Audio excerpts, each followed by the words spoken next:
Рятувальники та правоохоронці в одному місті. У найвисокогірнішій Зеленській громаді, що на Верховинщині, відкрили центр безпеки громадян. До нього входять поліцейська станція та місцева пожежна охорона. Начальник головного управління Володимир Чернецький запевняє, тепер прибути на виклик вогнеборці зможуть удвічі швидше. Найближча пожежна частина знаходиться на відстані майже 30 кілометрів, тому що донедавна доїзд забирав багато часу. Час прибуття цього підрозділу до місця пожежі події буде найкоротший термін і буде скорочений в рази. Також це є гірські населені пункти, тут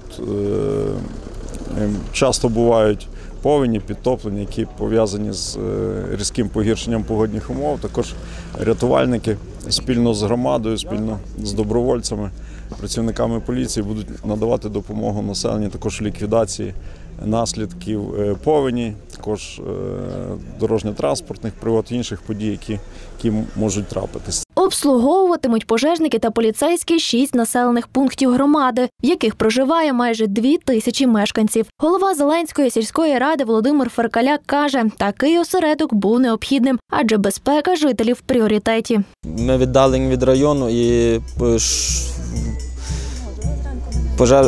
пожежна, щоб приїхати до місця події, тратила б біля години часу, щоб приїхати до нас в громаду. А на даний момент відкриття цього центру безпеки дозволить швидше реагувати на надзвичайні події, і воно є дуже важливо для нашої громади. Поруч із новоствореним центром відкрили перший в районі клас безпеки для діток. Директорка Зеленського ліцею Галина Черкалюк каже, наразі в навчальному закладі перебуває більше 200 учнів, які тепер зможуть удосконалювати практичні навички з безпеки життєдіяльності.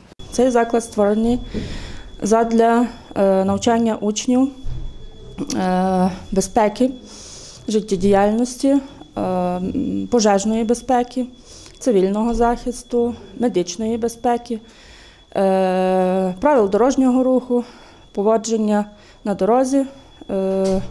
Ну і, відповідно, будуть проводитися заняття. Також будуть проводитися заняття для закладу дошкільної освіти.